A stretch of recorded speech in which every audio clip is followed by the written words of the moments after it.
gents, welcome to War Thunder with Mags and welcome to the patch 1.39 test server. Now first things first, I just apologise for the low volumes while talking. I'm actually recording this very late at night and my girlfriend and my son are in bed asleep, so volumes will be a little bit lower than normal.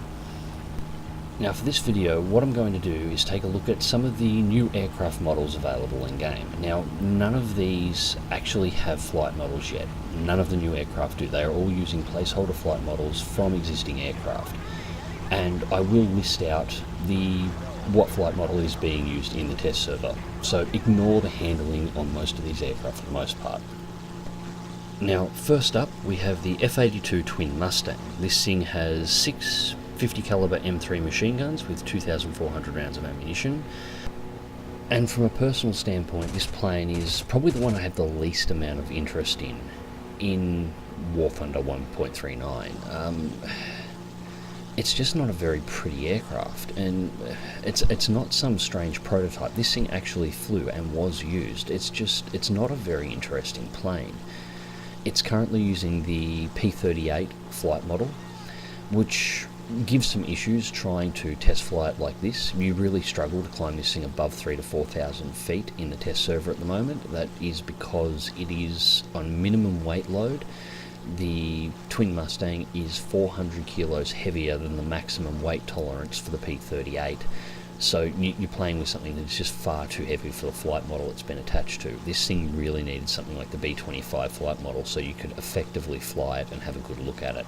This thing tries to crash constantly.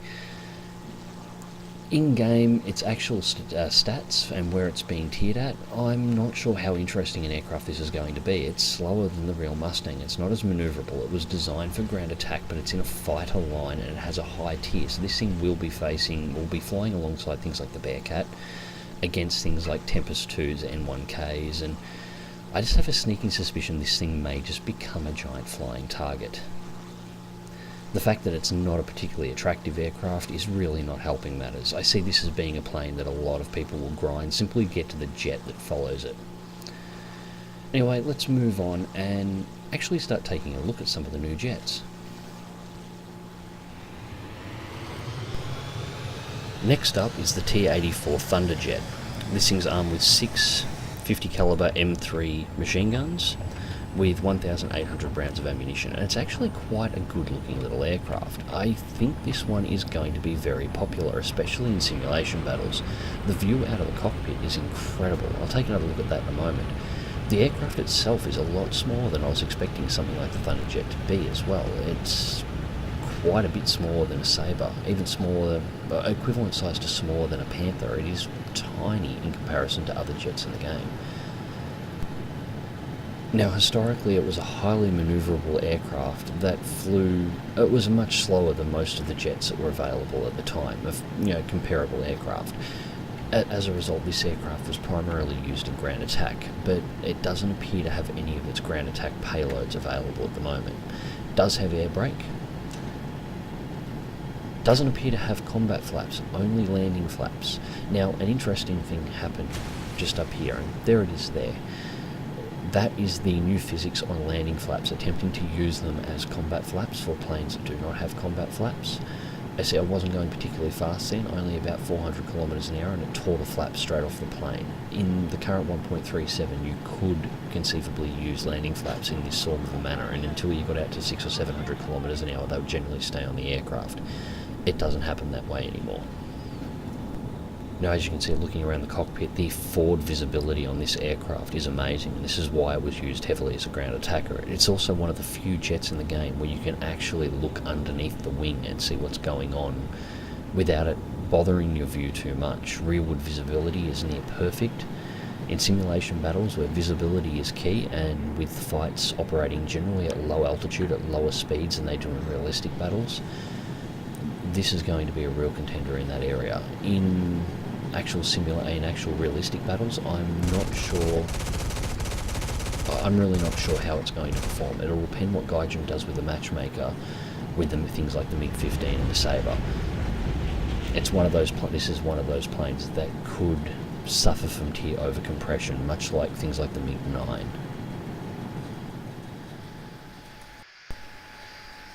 Next up is the 262 C1A. Now this is another aircraft that a few people have complained about because of how it handles and how it performs. Its flight model, its damage model rather, is accurate, so it is carrying the extra weight of the rocket engine mounted in the rear, but the flight model is only having the standard thrust of a 262, and is using the standard 262A1 flight model. Now, I think this model is going to get a little bit more work done. The jet thrust from the back, it sort of looks ridiculous how clear and visible it is. I expect them to tone down and adjust that quite a bit.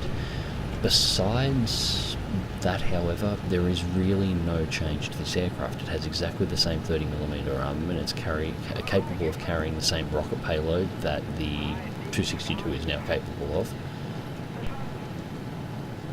The 262 is rumoured, however, to be receiving some flight model adjustments in this patch, so it will be interesting to see exactly how this aircraft is going to perform. One thing I did notice about it, however, is there appear to have been some changes to the textures in the cockpit. The overall cockpit layout is exactly the same as the standard 262. The textures still appear to be somewhat blocky, much like the original one, much like any of the older aircraft in the game, but the contrast on the textures appears to be higher. Everything is much clearer and much sharper in that area in regards to the colours, so I think there may be some retexturing work going on the inside of the 262's cockpit, which would be most welcome. They really do need to do some work to that rocket engine exhaust thrust, though. It looks like a flaming lightsaber hanging out of the back of the aircraft. It's not good. Anyway, moving on. Next up, we have the German MiG-15 Biz. Now, I almost wasn't going to throw this into the video. However, I wanted to test it out. The MiG-15 is another aircraft that decided to get some flight model adjustments, and considering the flight model adjustments for the Bearcat are already testable within game, I wanted to take this thing out and test it. Now, besides the reskin, there is no difference to the MiG-15 Biz, or shouldn't be, and wings snap off. Continues to climb.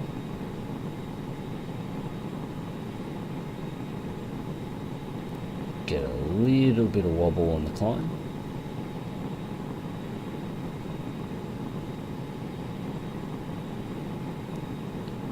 And then levels out and continues on its flight path. No, this is still using exactly the same MiG-15 Biz flight model that's currently in a live server. Let's move on to something new. So next up we have the LA-15 and the LA-175. They're both effectively the same aircraft, and I was very interested in taking a look at this plane, and it was a lot smaller than I thought. It's only really about 2/3 the size of an actual MiG-15. Armament is 3 NR-23 cannons with 300 rounds of ammunition. These are the same 20mm cannons that the MiG-15 uses in conjunction with its 37mm, but it has nearly twice the ammunition load for these guns, so endurance-wise this thing will be better than a MiG-15. The flight model it is currently using on the test server is the standard MiG-15's flight model, not the MiG-15 Biz, and it's actually probably a close pick for this aircraft because performance-wise this plane flew very similar to the way the MiG-15 did. As it climbs away, this is not a bad looking plane. Landing will be interesting. The landing gear doesn't appear to be particularly durable on it, rather thin and light, with the nose landing gear extremely far forward in the aircraft. Visibility from the cockpit is good, although there is some interesting blind spots below and behind due to having the high angle wing. Rearward visibility, I'd put it moderate. Directly behind you and above is all good. Directly behind you and below is a big hole for this aircraft. Besides that, side and forward view is about standard. Being a new aircraft, cockpit texture and detail is incredible. This is what they should all look like. Interesting thing with the LA-175, now I cannot confirm this data at this time as I have gotten bad information from the Russian server before, but I'm sure a few people have seen the limited exclusive tag next to the plane. It appears what Gaijin is going to be doing is putting the prototype, the LA-175, in after the LA-15 as a grindable aircraft. However, after a certain amount of time, and how long that is anybody's guess, it will be removed from the tech tree, and it will only remain there for those who manage to unlock it within the time frame after the patch release. And I find this to be a really interesting idea of giving out some legacy planes. In the past, things like the XF5F and the TB3 were done via a series of events and challenges that must be completed a certain way within the game. But actually putting legacy aircraft as grindable aircraft on the release of a patch, and allowing people to grind those aircraft in any way that they choose to grind them, with any aircraft they choose to, at any time they like, as long as it's within the time frame before the plane is removed, is a very interesting way of doing it, and one I'm not opposed to. I may see myself grinding down to try and get access to the prototype on this, just so I can have it. Performance-wise, it will be identical to the LA-15 in every single way. It'll just have the bragging rights to, in 12 months' time, when the LA-175s are particularly rare, bringing one into battle and having new players that were not around at the release of this patch, seeing it in it and wondering exactly what it is. So it's a nice collectible. Start on a prop, end on a prop, and this is the aircraft that I am most interested in patch 1.39. This is the Griffin powered Mark 22 Spitfire, 5-bladed prop, and hands down this is the most gorgeous aircraft in War Thunder. I don't care what anyone says, this thing is stunning to look at. There is no angle you can look at this aircraft and just not be stunned by how good looking it is. Armaments 4 Hispano Mark 5s, carry 630 rounds of ammunition. Now you would have noticed the delay there. Picking this thing's flight model was quite easy, and I don't know why they've picked this one, considering there are Spitfires in game that they can use, but this is using the Typhoon 1B flight model. So performance wise, it handles like crap with this damaged model attached to it. But as I said at the start, this test server is not about testing flight models, at least not at this time. This is just testing the models of the planes, and this thing is just stunningly beautiful to see in flight. I'm really looking forward to putting this thing through its paces when it's actually got a flight model attached. Cockpit visibility is incredible. The wings forward and thin with the angles on them give great rear visibility both above and below. Direct side visibility is a little blank. There's a bit of a hole there, but the wings are positioned in such a way that for simulation battle pilots, a simple rock of the aircraft will quite easily expose what's hidden behind those. It just looks sleek and fast, and historically it was an incredible plane.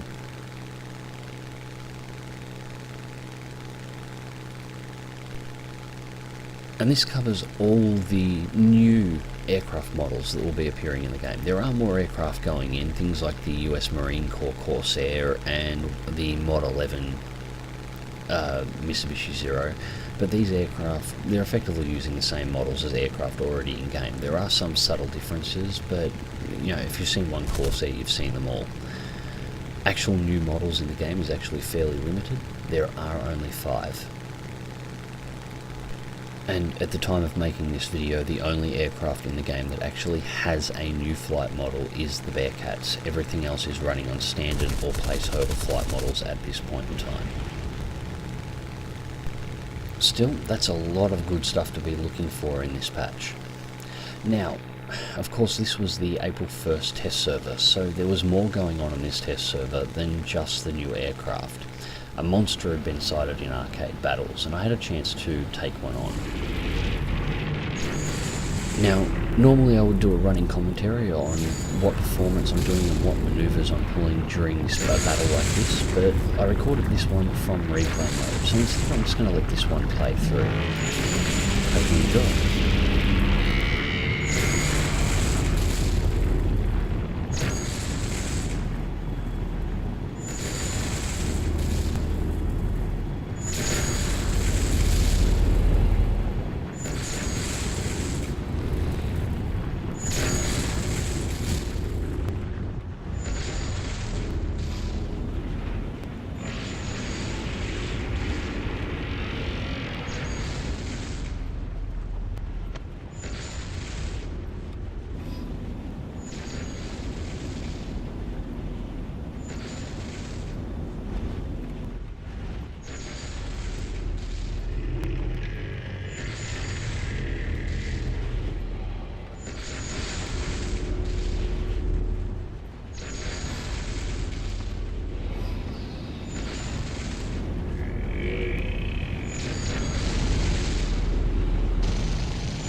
Hope you enjoyed this video. Click like if you do, subscribe if you want to see more.